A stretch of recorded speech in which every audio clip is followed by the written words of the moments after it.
ऐसे नहीं होता मित्रों। मैं शासन में बैठा हूं, मुझे मालूम है इस प्रकार से रुपया इतनी तेजी से गिर नहीं सकता। अरे नेपाल का रुपया नहीं गिरता है, बांग्लादेश की करेंसी नहीं गिरती है, पाकिस्तान की करेंसी नहीं गिरती, श्रीलंका की करेंसी नहीं गिरती। क्या कारण है हिंदुस्तान का रुपया पतला होता जा रहा है? ये जवाब देना पड़ेगा आपको। देश आपसे जवाब मांग रहा है। जब डॉलर मनमोहन सिंह जी के टाइम में जब हाई चल रहा था तो इन लोगों ने क्या कहा था? आज क्या जवाब दे रहे हैं? इनसे पूछिए ना, मेरे से क्यों पूछ रहे हैं? डॉलर के मुकाबले लगातार कमजोर होता भारतीय रुपया आखिरकार चर्चा का केंद्र क्यों नहीं बन पा रहा है? याद कीजिए वो वक्त जिस वक्त मनमोहन सिंह की सरकार थी, डॉलर के मुकाबले रुपया लगातार कमजोर हो रहा था और उस वक्त सत्तारूढ़ कांग्रेस पार्टी विपक्ष से पूर्णतः निशाने पर थी। विपक्ष लगातार कांग्रेस पार्टी पर जमकर हमलावर था। मनमोहन सिंह से इस्तीफा मांगा जा रहा था, सदन चल नहीं रही थी। विभिन्न मुद्दों को लेकर विपक्ष हर दिन सदन में हंगामा करने को आमदा था, लेकिन वर्तमान स्थिति परिवर्तित नजर आती है। बता दें आपको कि 2014 में जब से नरेंद्र मोदी ने सत्ता की चाबी संभाली है, उसके बाद से डॉलर करीब 29 रुपए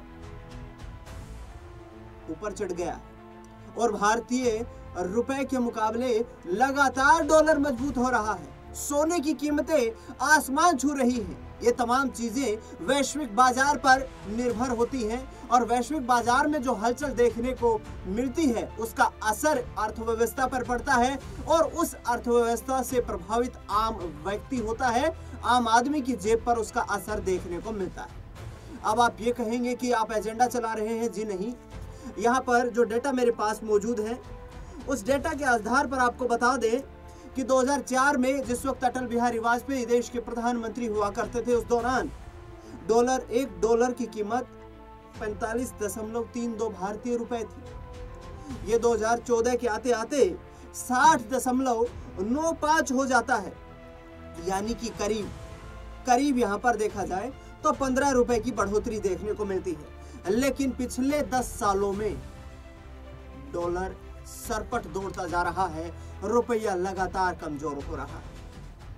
विपक्षी सांसद कांग्रेस पार्टी की राष्ट्रीय महासचिव प्रियंका गांधी ने इस पूरे मुद्दे को लेकर संसद के बाहर जब वो पहुंची संसद भवन में, तो उस दौरान मीडिया से मुखातिब करते हुए कहा कि मनमोहन सरकार को लगातार टारगेट किया जा रहा था। अब मोदी सरकार डॉलर के मुकाबले रुपये की गिरती सेहत को लेकर मौन क्यों नजर आ रही है? सुनिए प्रियंका गांधी क्या कुछ कह रही हैं, उसके बाद चर्चा जारी रहेगी। सीएम के बयान पे आपने सीधे तौर पर निशाना साधा और कहा कि मोदी जी कह रहे हैं कि मजा लीजिए, क्या कहेंगे? किस मौसम का मजा लें? बाहर देखें ना क्या स्थिति बनी हुई है। जैसे मैडम ने कहा, सोनिया जी ने कहा, छोटे छोटे बच्चे सांस नहीं ले पा रहे हैं, बुजुर्ग लोग इनकी तरह इनको दमा है, सांस नहीं ले पा रहे हैं रोज का। और ये हर साल ये स्थिति बिगड़ती जा रही है और हर साल सिर्फ बयानबाजी होती है, कोई ठोस एक्शन नहीं लिया जाता। ठोस एक्शन लेना है और हम सबने बोला है कि सरकार एक्शन ले, हम सब साथ खड़े हैं। ये कोई राजनीतिक मामला नहीं है कि हम उंगलियां उठाएं एक दूसरे पे। सदन में चर्चा भी चाहते हैं रावली और मोदी सरकार की जो एनवायरमेंट की पॉलिसी। ठीक है, मैंने भी लिख दिया। आगे तो है सब कुछ जो मेरे मन में है, जो सबके लिए सोचना पड़ता है। Thank you. तो सुना आपने प्रियंका गांधी, विपक्षी सांसद, कांग्रेस पार्टी की दिग्गज नेत्री। उन्होंने नरेंद्र मोदी सरकार से सवाल पूछा है कि जवाब आखिरकार इस परिस्थिति के पीछे कौन जिम्मेदार है, इसका कौन जवाब दे है। इस पूरे मुद्दे पर चर्चा करेंगे। मेरे वरिष्ठ सहयोगी अमन जी मेरे साथ मौजूद हैं। सर, डॉलर को लेकर के लगातार ये चर्चा तो हर गली चौक चौराहे नुक्कड़ पर हो रही है कि डॉलर मजबूत हो रहा है, रुपया कमजोर हो रहा है, सरकार खामोश है और रिकॉर्ड वृद्धि जो हुई है पिछले 10 सालों में 28.95 रुपए की, इसके पीछे आखिरकार क्या यही विश्व गुरु बनने का एक रास्ता है? देखिए दिनेश जी, 10 साल के बारे में आप जिक्र कर रहे थे कि 2004 से अगर 2014 की बात की जाए तब तकरीबन 20 या 15 या 16 रुपए के आसपास पड़ता है, और अगर हम 14 से 24 की बात करें तो तकरीबन 40 के आसपास जाकर बैठता है, जो अपने आप में बहुत बड़ा अंतर पैदा इसलिए भी हो जाता है क्योंकि नहीं, लगभग 29 रुपए। हाँ, 29-30 रुपए की बात करें, अगर हम ये बात भी करें कि देखिए 29-30 रुपए बढ़ता है तब भी 15 के मुकाबले लगभग डबल चला जाता है। और ये अपने आप में बताता है कि क्या यहाँ पर जो सरकार दावे करती है, तमाम तरह की पुरजोर तरीके से वकालत करती है कि भाई हमारी जो छवि है, हमारा जो स्तर है अंतर्राष्ट्रीय लेवल पर बहुत मजबूत हो रहा है, तो आखिर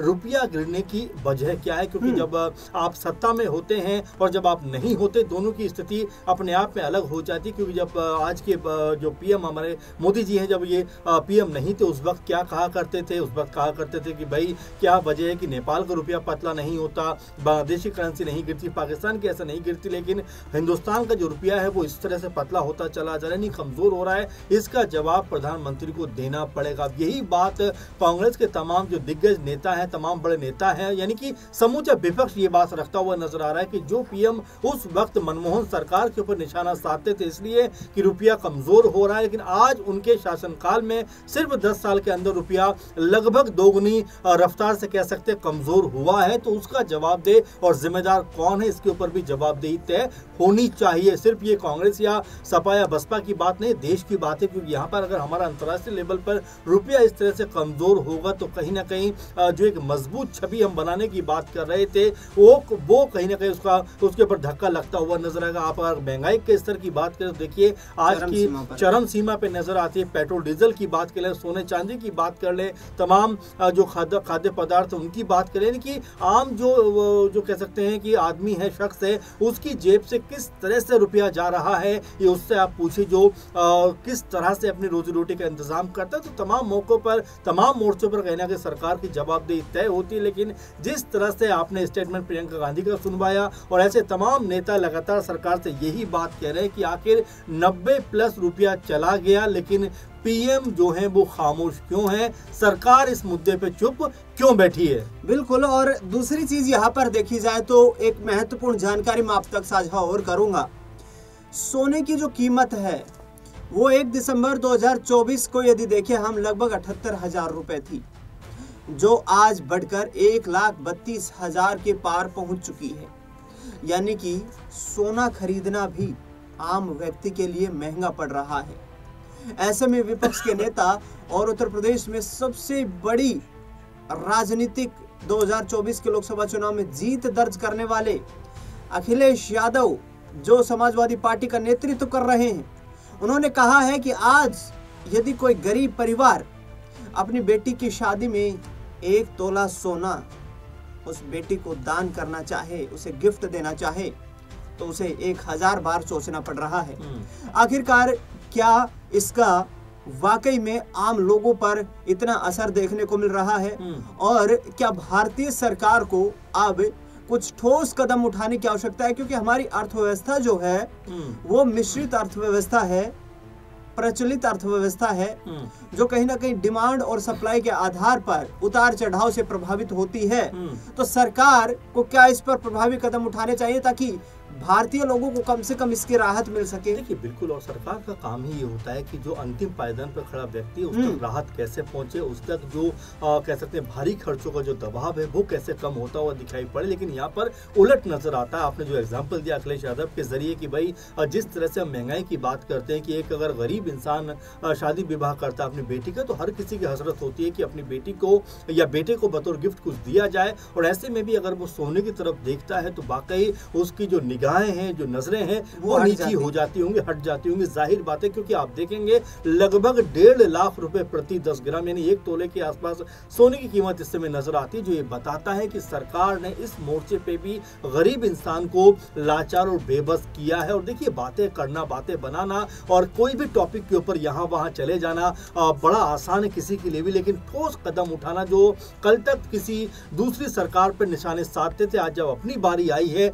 तो कहीं ना कहीं मुंह इधर उधर छुपाते हुए दिखाई पड़ रहे हैं। और देखिए अर्थव्यवस्था का सबसे जो कह सकते हैं मूल सिद्धांत वो यही नजर आता है कि एक जो गरीब तबका है, जो एक ऐसा कमजोर तबका जिसकी आमदनी बहुत ज्यादा नहीं है, उस तक सहूलत कैसे पहुंचे, उस तक जो महंगाई की मार है वो कैसे कम होती हुई जाए, इसका कोई फॉर्मूला सरकार को तय करना चाहिए। लेकिन जिस तरह से आप देख रहे हैं, आप कोई भी खाद्य पदार्थ ले लीजिए, हर महीने हर 20-25 दिन के अंदर उसकी कीमत में इजाफा होता हुआ दिखाई पड़ता है। तो गरीब आदमी यहाँ पर बेबस बस नजर आता है। और जब इस तरह के आंकड़े सामने आते हैं कि जो अंतर्राष्ट्रीय स्तर पर हमारे रुपये की छवि है वो लगातार कमजोर हो रही है, धूमिल हो रही है, उसको लेकर भी सरकार को जवाबदेह होना पड़ेगा। क्योंकि यही सरकार जो आज सत्ता में है, जब इसके प्रमुख यानी कि मोदी जी जब सत्ता में नहीं थे तो विपक्ष में रहते हुए तमाम तरह के सवाल वो पूछा करते थे उस समय की मनमोहन सरकार से। लेकिन आज जब अपनी जवाबदेही तय करने की बारी आई है तो उनको भी ठोस जवाब भारत को देना चाहिए, जनता को देना चाहिए। क्योंकि जनता के जरिए सरकारें चुनी जाती हैं और जनता का अगर इस तरह से कोई भी सवाल हो तो सरकार को टालना नहीं चाहिए, बल्कि जनता को बेबाकी के साथ में किसी भी तरह का कोई भ्रम कायम न रखते हुए साफ वो इस चीजों को सामने रखना चाहिए, ताकि जो एक कह सकते हैं कि महल या ख्याली पुलाव बनाया जा रहा है उससे बाहर आकर सच से लोगों को रूबरू कराना चाहिए। क्योंकि रुपये का गिरना ये बताता है कि हमारा जो भी जो हम बात कहते हैं कि भाई हम जीडीपी बहुत मजबूत कर रहे हैं, हम देश की जो इकोनॉमिक स्ट्रक्चर उसको बहुत मजबूत कर, लेकिन अब सब कुछ मजबूत हो रहा है तो आखिर रुपया क्यों गिर रहा है? बिल्कुल, रुपए की गिरती कीमत को लेकर अब देखना ही दिलचस्प होगा कि संसद का शीतकालीन सत्र प्रगति पर है और लगातार विपक्ष इस मुद्दे पर चर्चा की मांग कर रहा है। क्या सरकार इस मुद्दे पर बहस को लेकर संसद में तैयार होती है? इस खास रिपोर्ट में इतना ही। आपकी राय प्रतिक्रिया हमें कमेंट बॉक्स में जरूर बताएं। धन्यवाद।